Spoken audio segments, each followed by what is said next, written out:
नमस्कार फ्रेंड्स, मैं बीका दत्ता। मेरा YouTube channel railway mechanical info में आप सभी को स्वागत है। तो फ्रेंड्स, मेरे चैनल पे कोई पूछे थे कि ये जो एलएचडी जो देख रहा है, ये जो ट्रेन है, इसमें मतलब कोच है, इसमें प्रेशर स्विच अगर वर्कआउट हो जाता है तो किस तरीक़ा से क्या ऑपरेशन करने से किस तरह से क्या हो सकता, तो उसके बारे में मैं आज बातचीत करेंगे। चैनल पर नया तो चैनल से जैसे सब्सक्राइब करें, बेल आइकन बिल्कुल ना दबाने बोलिए। वीडियो शुरू हो रहा है कि मेरे को जो चैनल पे जो पूछे थे उनके लिए वीडियो बन रहा है और बाकी सभी का लिए बन रहा है कि जो कि आप लोग सेक्शन में काम करते हैं। प्रेशर स्विच में प्रेशर रहते हैं 80 के प्रेशर, वो भी डायरेक्ट लाइन रहते हैं, इसीलिए तकलीफ होते हैं। और उस दौरान अगर गाड़ी का जो सेकेंडरी सस्पेंशन होता है एयर बेलो के लिए यानी एयर स्प्रिंग, तो उस टाइम में गाड़ी 60 kmph अंडर गिरता है, तो उसको अवॉइड कैसे करेंगे और उसके ऑपरेशन कैसे करेंगे, इसके वीडियो में आप लोगों को पूरा जानकारी देंगे। हर एक एलएचबी कोच में आपका इस तरह का आपका ब्रेक पैनल बोर्ड रहता है और एक ब्रेक पैनल बोर्ड में आपका एक WSP सिस्टम में काम करने के लिए ये होगी आपका एक प्रेशर स्विच।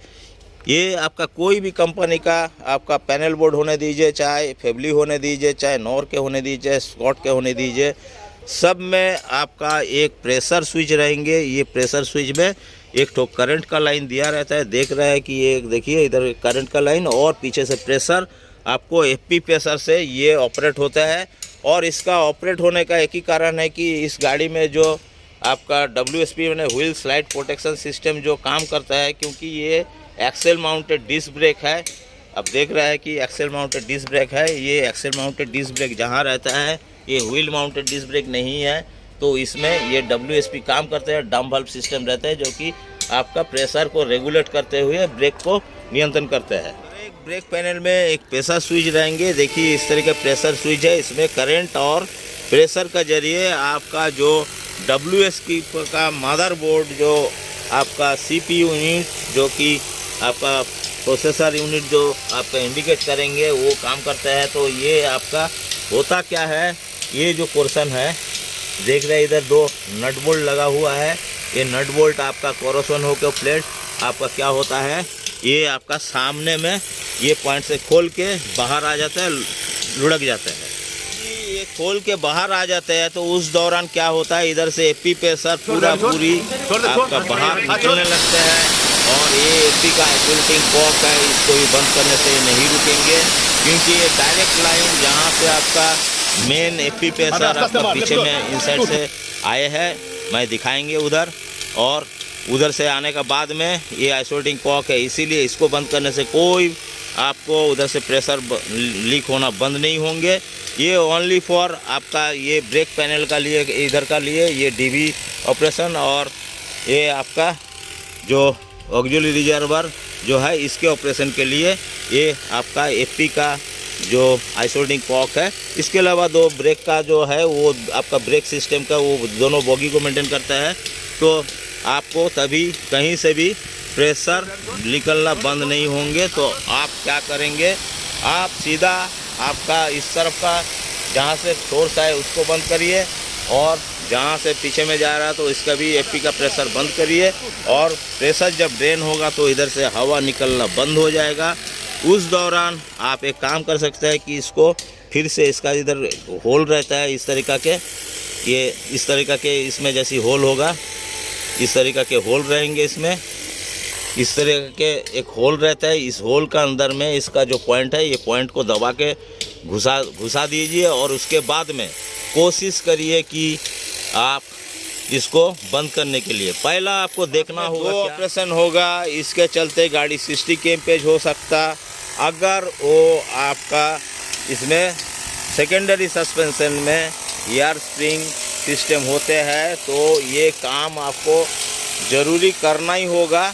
और अगर इस एयर स्प्रिंग का जगह में ये आपका कॉइल स्प्रिंग होता है तो इसके लिए आपका उतना चिंता करने का कोई ज़रूरत नहीं है। अगर एयर बेलो सिस्टम होता है तो FP प्रेशर का कुछ आपका प्रेशर ट्रबल होता है तो गाड़ी तो ऐसी नहीं जा सकता है, क्योंकि ये जो एयर बेलो में आपका हवा नहीं पहुंचेंगे तो गाड़ी 60 kmph होगा। इसीलिए इसको लीक का अरेस्ट करना बहुत ही ज़रूरी होता है। अगर बैडली ये क्रैक हो गया, कुछ भी हो गया, इसके लिए दूसरा ऑप्शन क्या है, आप एयर बेलो सिस्टम में 60 kmph अवॉइड करने के लिए, क्योंकि ये गाड़ी 2 दिन आगे 22503 हावड़ा डिवीज़न के बाद में जो कि विवेक एक्सप्रेस कन्याकुमारी से आ रहे थे, उसके बाद में हावड़ा डिवीज़न के बाद में वो गाड़ी 60 kmph हो गया, इसलिए कि प्रेशर स्विच वर्कआउट हो गया था। तो उस दौरान उन्होंने क्या किया कि एक मेरा जो लॉन्ग बाईपास है, मतलब एक्सटेंशन पाइप है, वो आपका इस आगे का कोच जो था उधर से लेकर और दूसरा इस कोच का आपको डाइवर्ट करके दूसरा कोच में एपी प्रेशर डाल दिया। तो इसमें क्या हो गया कि ये जो आपका एयर स्प्रिंग है, एयर स्प्रिंग में आपका हवा नहीं आया, तो गाड़ी 60 kmph से गाड़ी चल रही थी। इधर इसको लगा के इसके बाद में इधर से अच्छा से वायर, जीआई वायर आप टाइट करके बांधिए, और जैसे कि ये बाहर न निकल पाए अच्छा से बांध दीजिए। जैसे कि आपको दरकार होगा स्क्रू ड्राइवर ट्विस्ट कर दीजिए।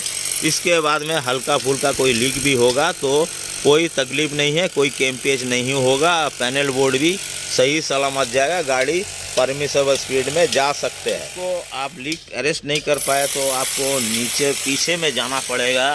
आप उस टाइम में आपको सोचना होगा कि गाड़ी का 60 kmph बड़ा बात है या नहीं है, तो आपको आना पड़ेगा पीछे में।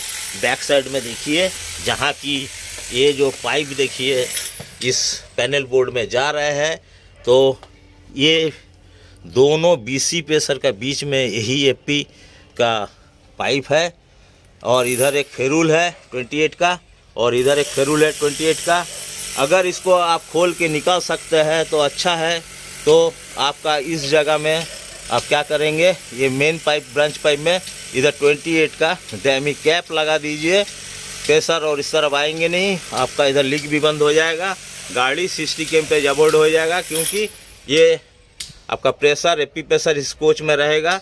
अगर आप एक्सटेंशन पाइप लगाते हैं तो इसमें एपी प्रेशर नहीं आते हैं, दूसरा कोच में चले जाते हैं, तो एयर बेलो में हवा नहीं रहते, इसीलिए गाड़ी 60 kmph। अगर इसको आप खोल नहीं पाते हैं तो आरी से इसको काट दीजिए। पहला आपका इम्पोर्टेंस क्या है जानना ज़रूरी है कि ये मेरा गाड़ी 60 kmph बहुत दूरी तक जाएगा, तो इसमें डिटेंशन बहुत ज़्यादा होगा, तो आपको यही काम करना पड़ेगा। इसको आरी से काट दीजिए, ये आपका ये मुंह खोल दीजिए। खोलने के बाद में इसमें 28 का डैमी कैप लगा दीजिए इस जगह में। मैंने देखा है कि ये प्रेशर स्विच ख़राब हुआ, आप कर नहीं पा रहे थे, तो पीछे में अब वो जो मैं बताया वो भी आप अप्लाई कर सकते हैं। आपका पास कोई उपाय है तो वो भी आप अप्लाई कर सकते हैं, लेकिन एयर बेलो में हवा जाना ज़रूरी है। जब तक नहीं जाएगा तो गाड़ी 60 kmph हो जाएगा। तो 60 kmph अवॉइड करने के लिए आप अगर उधर डैमी कैप लगाते हैं तो आपको आके ये डीवी पैनल बोर्ड में आपको BC1 BC2 और ये एपी प्रेशर भी बंद कर दीजिए। इसमें ये ब्रेक पैनल से कोई ब्रेक का काम नहीं होगा, बाकी सभी गाड़ी आपका ब्रेक काम करेगा। और एयर बेलो जो है ये आपका सेकेंडरी सस्पेंशन सिस्टम भी सही तरीक़ा से काम करेंगे, तो 60 kmph नहीं होंगे, गाड़ी परमिसेबल स्पीड में आपको जाएंगे। खाली इसी कोच में ब्रेक काम नहीं करेंगे। चलिए, इस तरीके से आप लोग जो मेरे चैनल पे सवाल किए थे कि एक प्रेशर स्विच आउट होने पर में, वर्कआउट होने पर में जो किस तरीक़े से काम करेंगे, और गाड़ी 60 kmph भी जा रहा था, तो आप अगर कर सकते थे, मेरा जो थ्योरी है उसको अप्लाई कर सकते थे, तो गाड़ी 60 kmph में नहीं जाते, तो आप लोग शायद समझ पाए होंगे। तो आपका जो क्वेश्चन था उसका रिप्लाई मैंने दिए हैं। अगर पाइप भी काट देता है तो वो सेक्शन में कहीं जाके आपको मेन डिपो में पाइप तो लग जाएंगे, ऐसी कोई बात नहीं है। लेकिन गाड़ी को 60 kmph अवॉइड करने के लिए ये सिस्टम आप लोग कर सकते हैं। तो चलिए, नेक्स्ट वीडियो के लिए इंतजार करिए, तब तक खुश रहिए, सुरक्षित रहिए। Thank you watching for my video and have a good day.